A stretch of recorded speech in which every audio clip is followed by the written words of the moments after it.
Life is so busy. If you blink, you can miss something amazing. It's important to take a moment and enjoy what we have and the people around us. I'm Mo Hagan, Chief Operating Officer for CanFit Pro, and welcome to A Moment with Mo, a podcast where I will welcome some incredible guests to talk fitness and nutrition, mindset and self-empowerment, setting our goals into action, and much, much more. Now let's get chatting. Hello, everyone, and welcome to another Dynamo episode of A Moment with Mo, hosted by yours truly, Mo Hagan. I love this opportunity to come together and have these insightful discussions around health, wellness, and personal professional growth.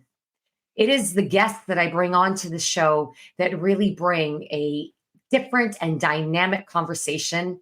And I'm really excited about this episode, and you'll find out very soon why. I wanted to start by letting you know that my mission is to be able to use my gift of the voice of the spoken word, I guess you could say, to really influence positive change worldwide. And I've been on a mission my entire life to do just that. However, 10 years ago, I had the opportunity to work with a really phenomenal coach here in Canada, Jerry Visca, best known as the Y Coach. And he really helped me articulate my mission in one statement that allowed me to share with the world what it is that I desire to be as my contribution and the impact that I wish to make on the world. I've been able to find my purpose, my why, more specifically, the purpose that's sort of aligned with your passion that gets you out of bed every day. And I've been able to find, and with that discovery of my why, it's really elevated my confidence to share with the world what it is that I do through storytelling. Exactly, that is really what inspires people to take those lived life experiences as lessons to inspire them to take the necessary steps forward. So a why statement, it really just architects that mission. Mine, I exist to move people and businesses forward by positively influencing change in the world so that people and businesses are inspired to take the necessary steps to live their true purpose. Now, in discovering that, I feel that's my responsibility to help others and support others in doing that internal reflection and making sure that their desired purpose in life is aligned with their deep emotional desires to serve. So one of the ways that I find to do that in supporting others is through storytelling, through my podcast here. So my guest today, I'm very excited to bring to the show a woman who I met at CanFit Pro's 2023 Women Who Influence event. And I'd like to welcome Hina Laeeque to the show. Hi, Mo. Hi, Hina. How are you? I'm doing well, thank you. Thanks for having me. Oh, I've been waiting to have this conversation with you longer than you know. And let me introduce you to everyone, and then we'll dive into the conversation. And first of all, I'd love to connect the dots on how exactly we met. So first of all, for those who don't know Hina Laeeque, she is the owner of Empowered Fitness. That is a fitness and coaching company empowering women to lead their best and fittest life.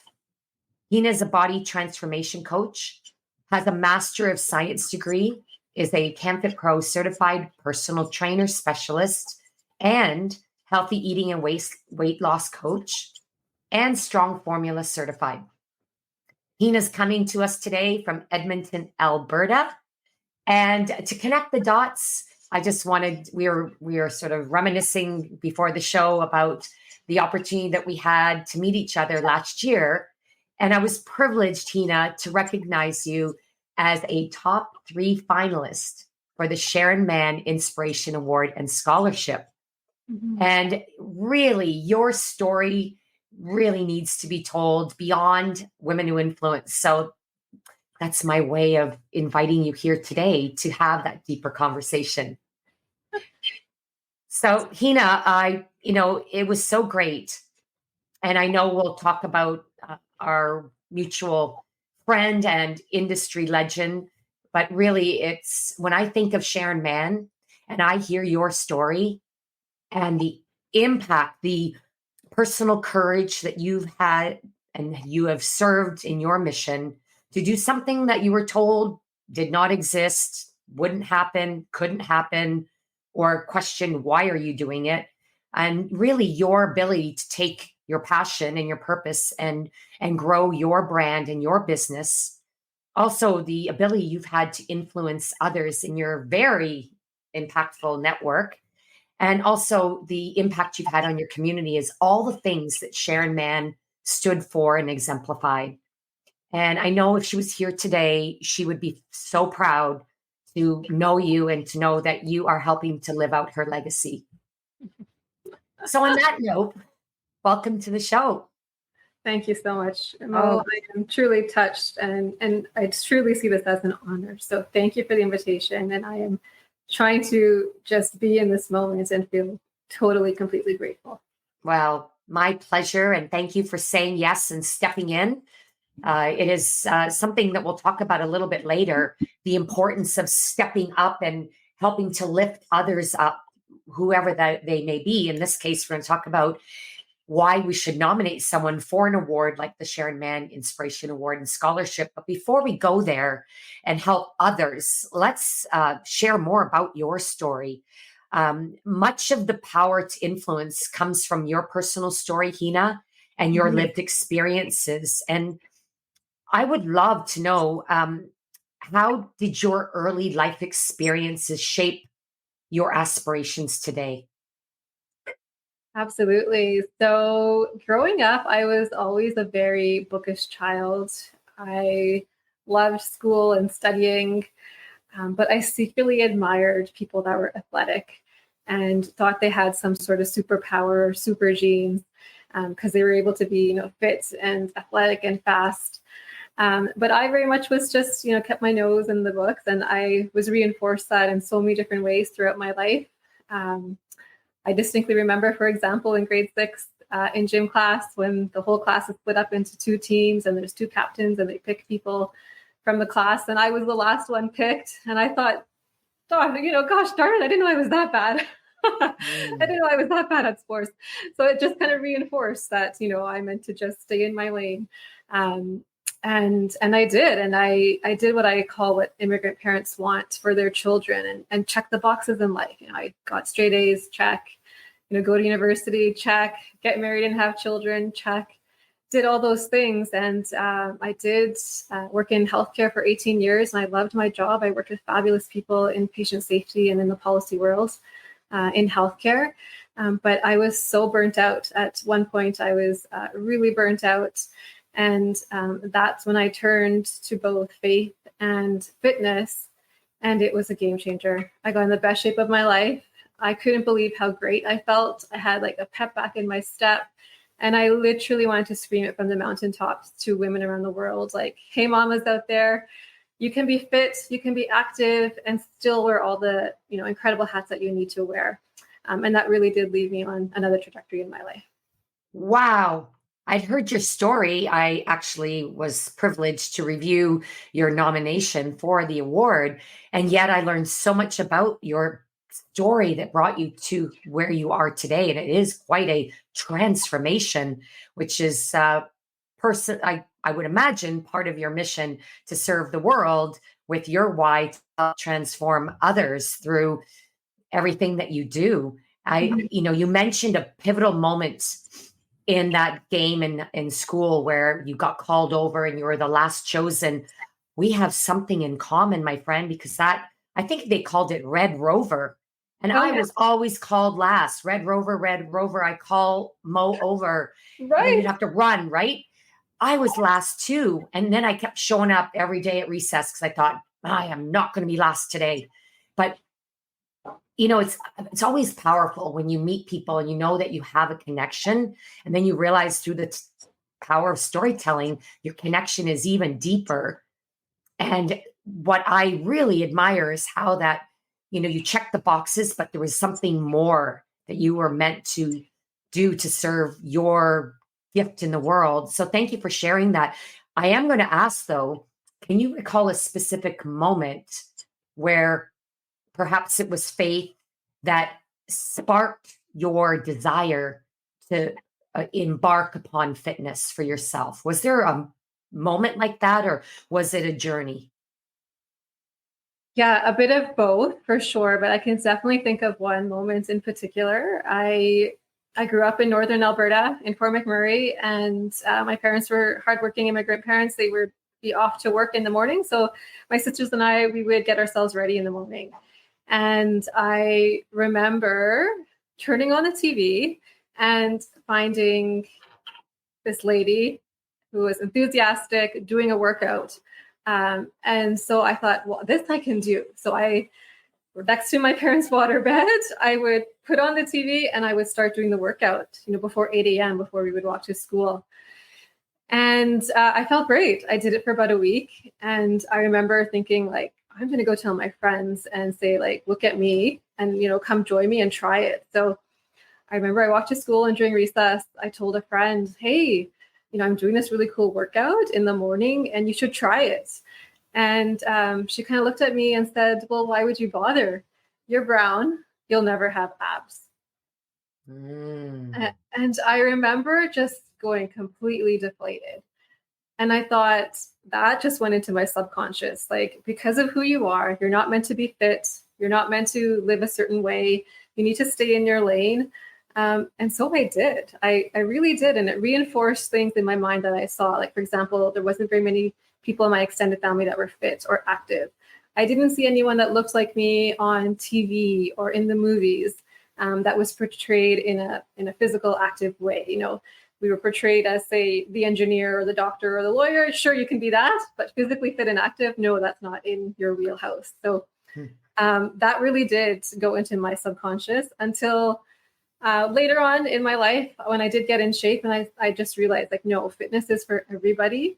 Fitness is something that may look different on everyone, but every single man, woman, child needs to be active. And I want to fast forward really quickly, Mo, and mention when we were at the Women Who Influence event, and we were watching the nominations for the finalists and the award. And there was images of Sharon Mann popping up. I haven't told you this yet, No. but I had a flashback. I am quite certain that the video I watched as a little girl in the 80s in northern Alberta, small town, I'm certain that that was Sharon Mann on the video. I was going to ask you what show you watched, because Sharon Mann had her own show. Yeah, so I sat there and I thought, how amazing is life? Sharon Mann inspired this young little girl with no athletic ability to get up and move in the morning. And there was a pivotal moment in my life that happened thereafter. And it stuck in my mind, even into my 40s, that then led me onto a career path where I completely changed from my healthcare world into coaching other women to live a healthy and fit life. And it was an incredible moment. Incredible. Wow. I have to have a moment there, because Truly, it was a full circle moment. And it's just, it makes you see, you never know who you're going to touch, whose heart you're going to touch, mind, heart, and soul. So yeah, I'm extremely grateful for Sharon Mann and the legacy she's left behind. oh, that is just incredible. And there it is. The legacies. There's the proof, everyone, right there. And the fact that you got connected to Women Who Influence through that award, for the opportunity to, share your journey. And I'm sure, as you'll share, how that experience and your path in the fitness industry, even in the last 10 months, has probably even transformed to the next level. So thank you for sharing that. When you said you watched the show on TV, Sharon did the early morning show through CTV, City TV, then again out in the West in BC. So I am certain that one of her shows was what you were watching. And that is one of her many claims to fame. And she motivated everyone to move just from her radiating smile that we always say just lights up the room. and lights up everyone's heart when she walks in that room. And now with her spirit, that we get to continue to shine in her memory. Wow. I don't even know where to go next, because that was just like a mic drop aha moment. It Um, really, truly. really, really. Well, I did start off by talking about being on a mission Hmm. and serving your purpose in the world. So let me ask you this. I know through your story and what I'm learning about you, that you've been on a mission to help specifically South Asian women live an active life, and as you being their role model, and you do it through your empowered fitness coaching business. And you are really changing the narrative from, oh, you're a brown woman, you can't have flat abs, or you can't define your body, et cetera, et cetera. You've really been evolving or changing the narrative in your community around that. And that community, while it is a unique community from the physiology of your culture, but it's not the narrative uncommon to all about being fit, having an active lifestyle, achieving all you desire.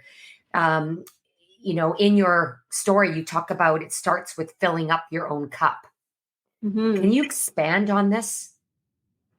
Absolutely. So I feel like, and this is probably across cultures, that we're often the martyrs of the home, right? We sacrifice our mind, our body, our spirit for other people.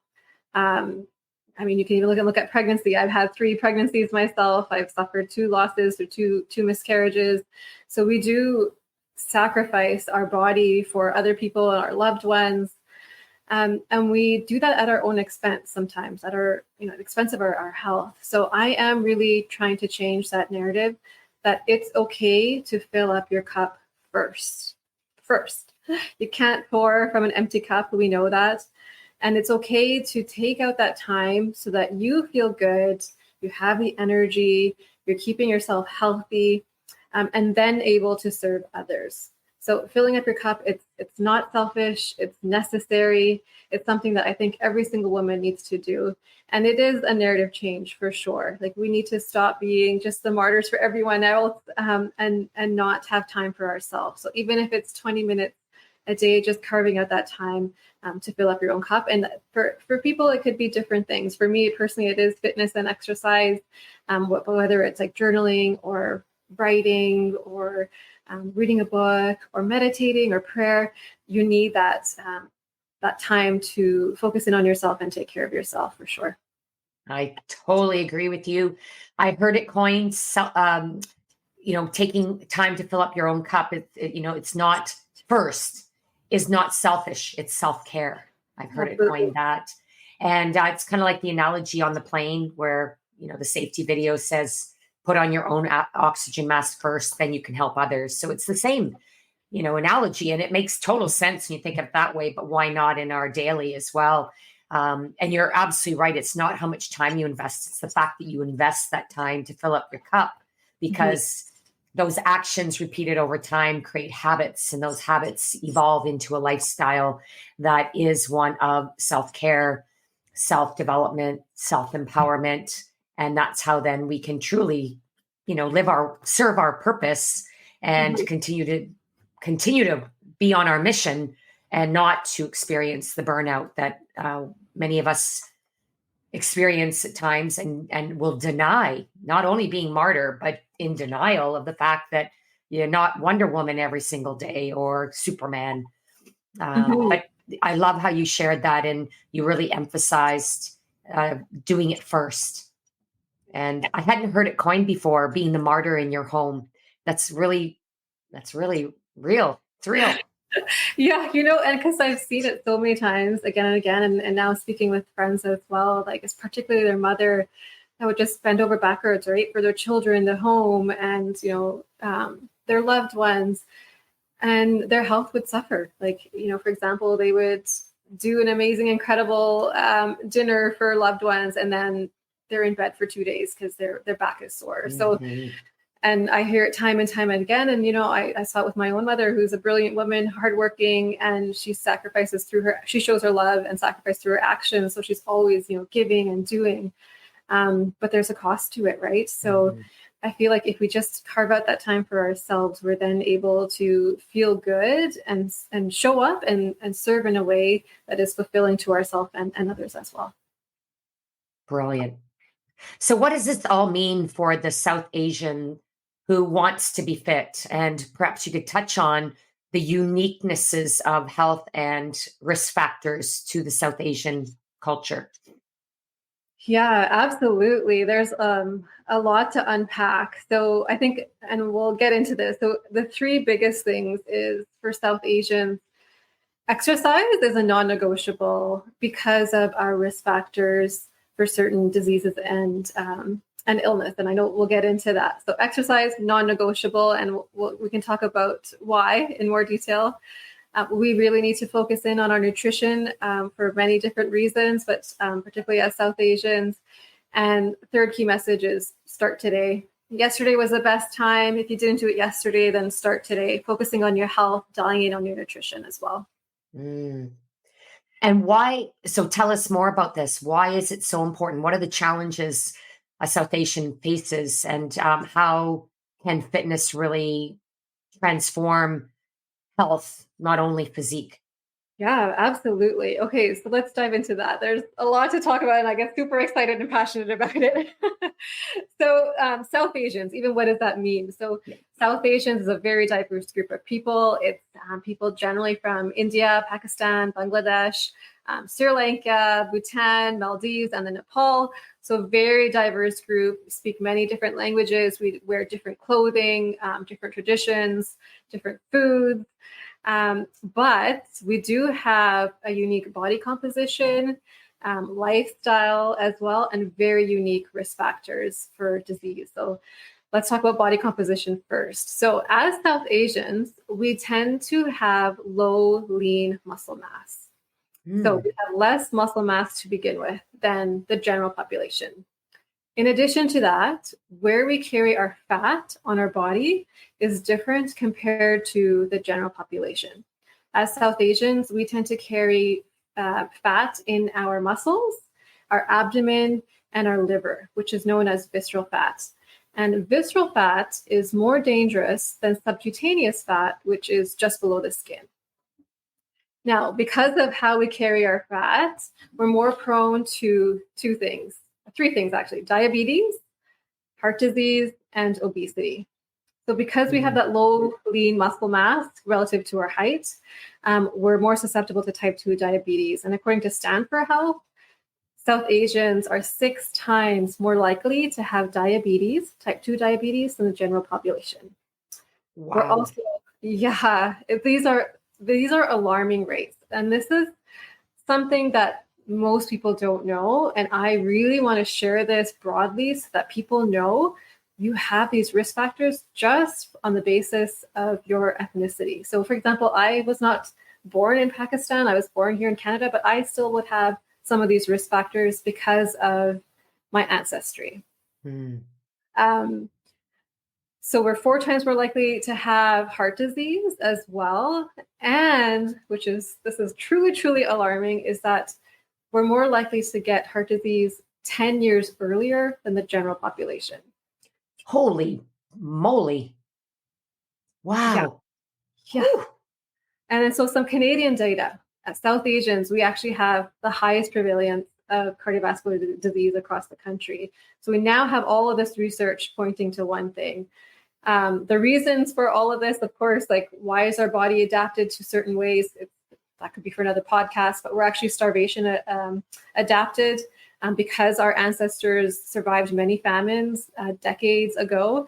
That could be another whole series of podcasts. Mm. So our body composition is unique. We have unique risk factors for disease. And then one more layer is our lifestyle. And this is recent data out of the Canadian Medical Association Journal, the CMHA, for some Canadian data.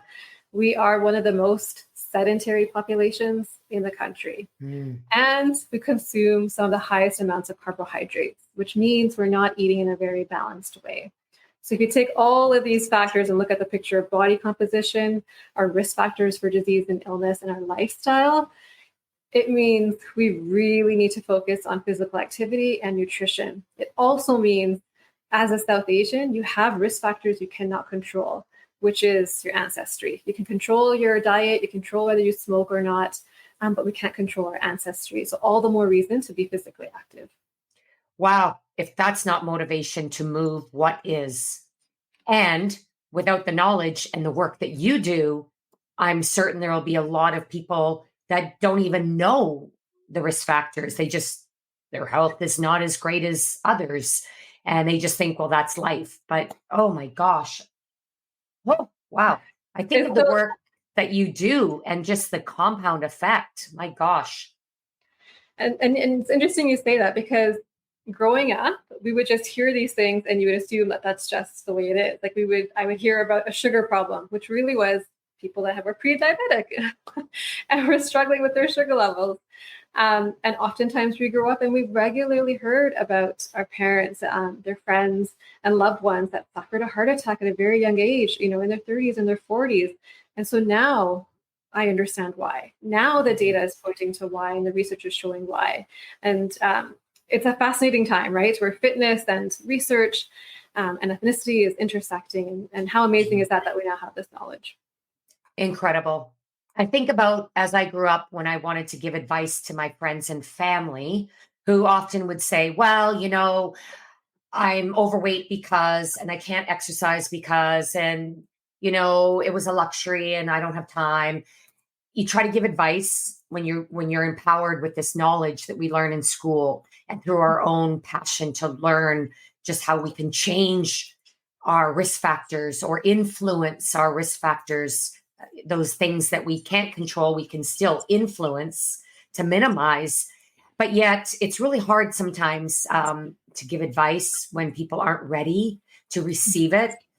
How have you faced those roadblocks or obstacles? And if so, as you were beginning your career as a transformational coach, how did you help wake up people to the fact that you were equipped with tools that could help them literally influence their life and lifestyle? Yeah, that's a good question. I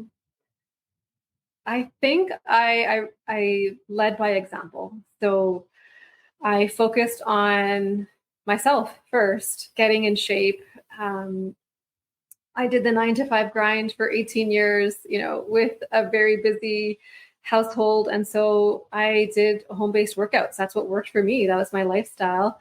Um, and it really did work. It worked for my current life situation. And friends and family did see me showing up day in and day out and exercising and then I think they started to pay attention and see like, okay, if Hina can do it, why can't I?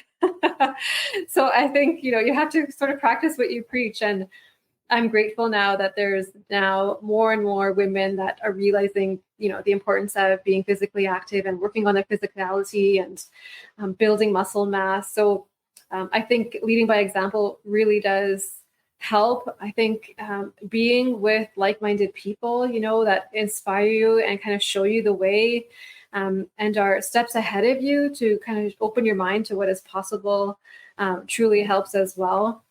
And I think, some people perhaps aren't ready for the message. And that's what I've realized too. Like some people need to sit with where they're at and just be okay with it for a little while until they themselves be like, I'm ready for change.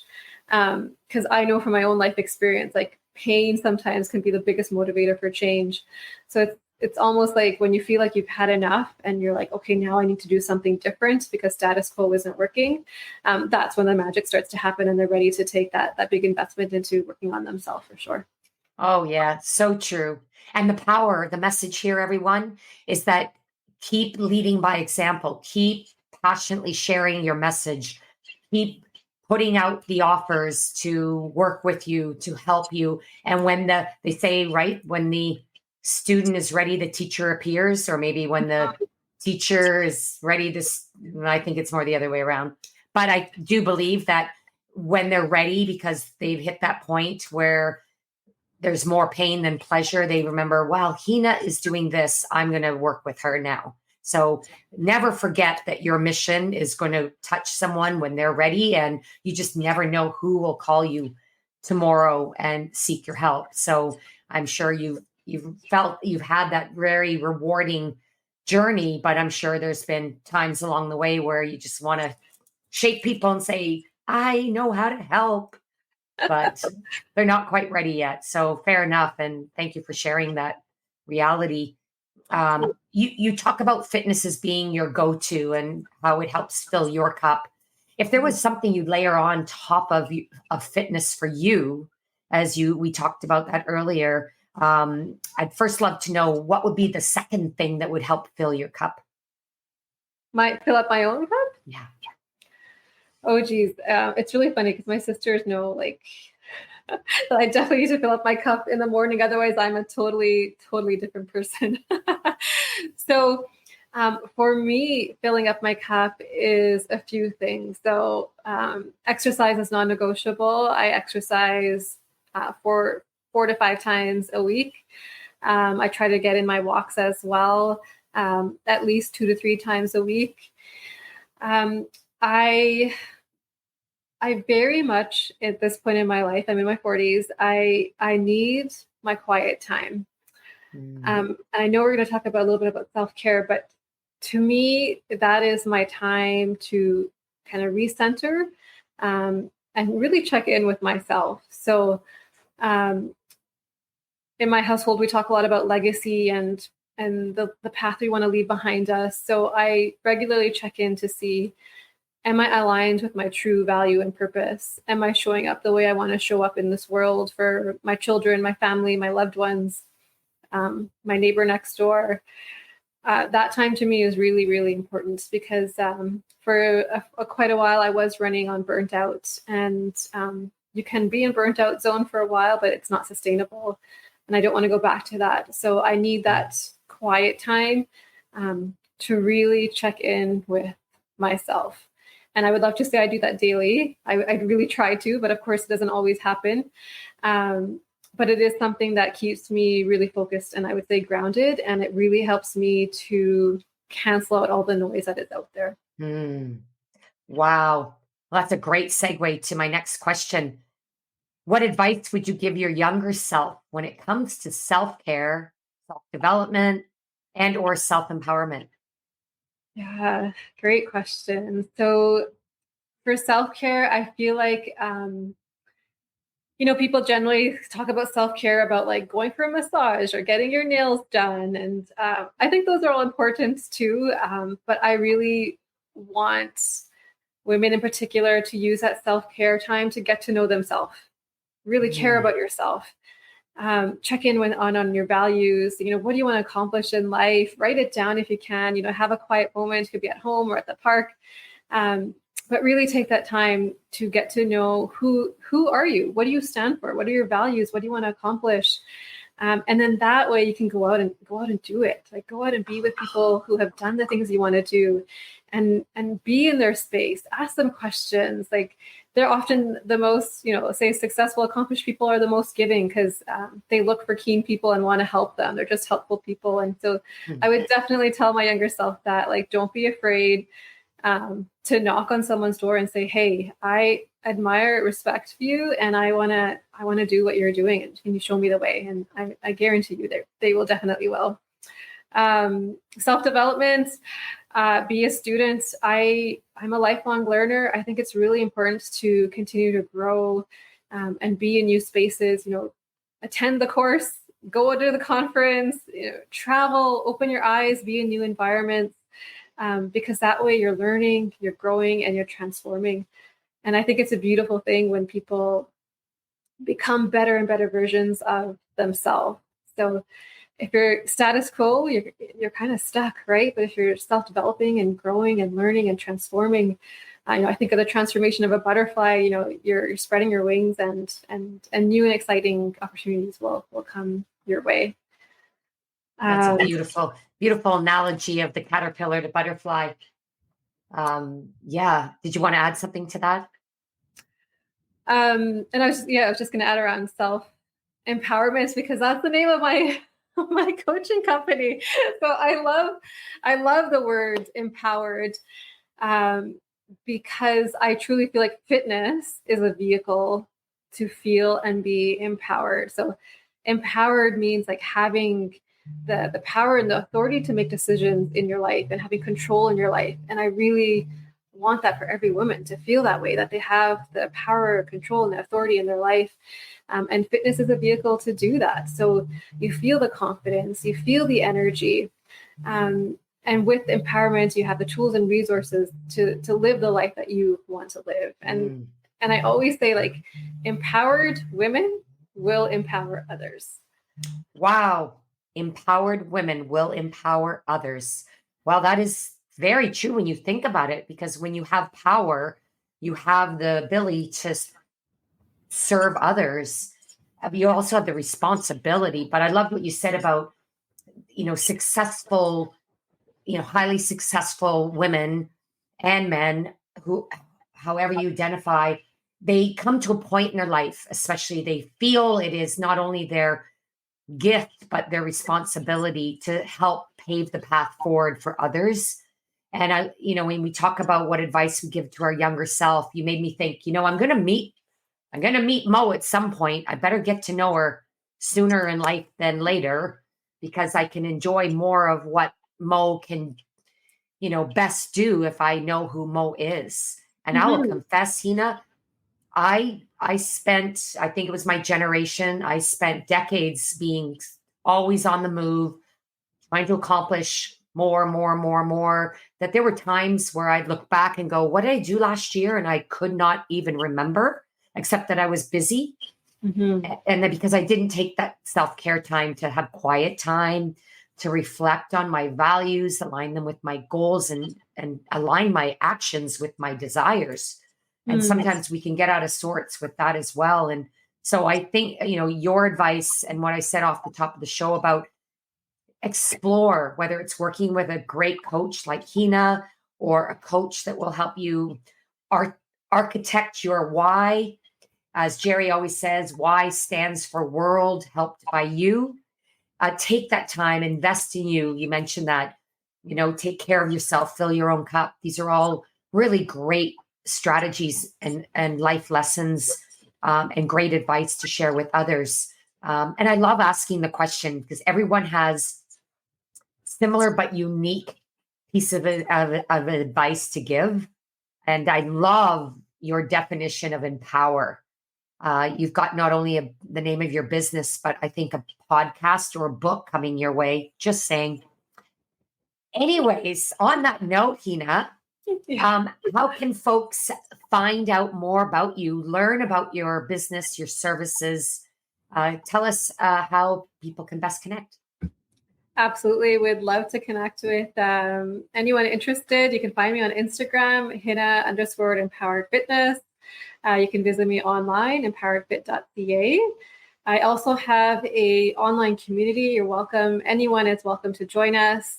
It's on Facebook, our Empowered Fitness Facebook group. And we talk about things related to fitness, nutrition, which, sunscreen you're using, all of those fun things. So I welcome everyone to come join if you're interested in living a more active and fulfilling life and being around like-minded women. You can find me there. And we are doing some really cool things. I'm now coaching women to do a professional fitness photo shoot. So we have one lined up in Toronto in August and another one. Yeah, I know. With a professional photographer, you get your hair done, your makeup done. It's a whole vibe. And we celebrate you. So it's not for a wedding or for getting a cute butt. It's for celebrating you as a full and complete woman. So we're doing August 9th in Toronto and October 1st in Edmonton, Alberta. So would love for you to join us. Wow. And it just so happens to coincide with this little global conference called ChemFit Pro Global on August 9th and 10th. Yes. So everyone, if you're in Toronto working with Hina and having your branded photo shoot of you, and I was talking about this last night, you will want to have a professional photo of yourself to remind yourself every day when you get up and look at you and who you are. It gives you that juice, that boost of confidence to get out in the world and serve your purpose every day. I encourage, if you've never done it, connect with Hina about your opportunity there. I've done a couple of these professional photo shoots and they're humbling. They do help you spread your butterfly wings and grow emotionally. And it's humbling when you do it, especially if you've not done a photo shoot before, but it's so liberating and it lasts a lifetime and it will remind you and reinforce who you are, which again, back to your, how do you give advice to your younger self? It's find yourself and don't be afraid to show yourself off to your network, to the world. So, and you can also pop into CamFit Pro and check out the trade show. You can find out more at the end when I tell you about that. Wow, that's so great, Hina. Congratulations on that. That's a big step, big investment in sort of transformation of your business and coaching program. Thank you. Before we close, I would love to ask you, as a top 3 finalist for the Sharon Mann Award and scholarship, why we as leaders in the fitness industry, specifically women, should we nominate a woman leader for this award and scholarship, or encourage a fellow female leader in the fitness industry to self-nominate?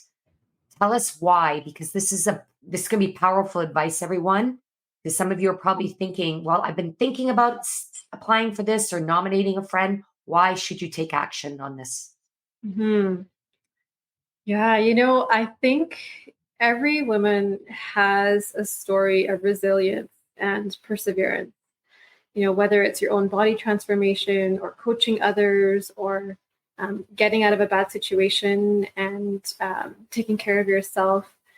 And I think, we're in a day and stage where there is a lot of, say, oversharing that happens, say, on social media. But people really want to connect, and people do really want to hear your personal story and connect with your personal story. I think that everyone wants to know, like, do you see me? Do you hear me? Am I valued? Am I mattered? So you never know whose story, whose life you're going to touch. And it could be one person, it could be 10, it could be thousands. So I would really encourage anyone who's considering, go ahead and put in the application. I didn't think I would, make it to the top 3 finalists. I remember submitting my application late at night when my kids were in bed and I had put in my 9 to 5 shift. But something made me do it. And I'm so glad I did.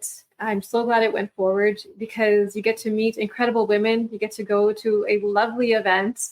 And then opportunities just open up from there, because you are with the authenticity of wanting to connect and share your story. I really would encourage people to apply, and it's amazing what will come from it. Absolutely. Thank you for sharing that. And I can say, having been involved in award nominations for well over a decade, there are many of you out there that are thinking about it, but you feel for one reason or another that you're not deserving, you haven't accomplished enough.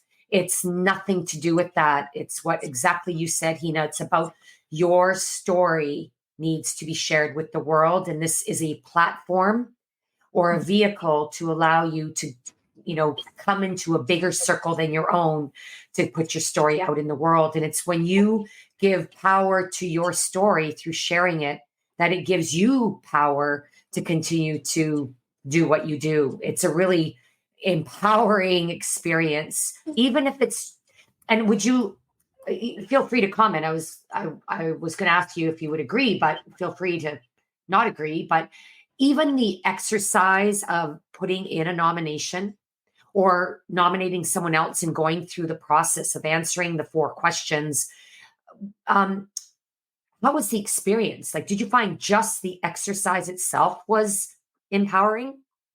Absolutely, because it makes you quite literally sit down and think, right? Put pen to paper and think about your journey and, your mission. And, is it in fact connecting and building community and honoring people through physical fitness? And writing it down, it may even re-spark your energy and interest in it, right? Because you feel like sometimes we get, down in the trenches of the to-do list and, getting things out the door.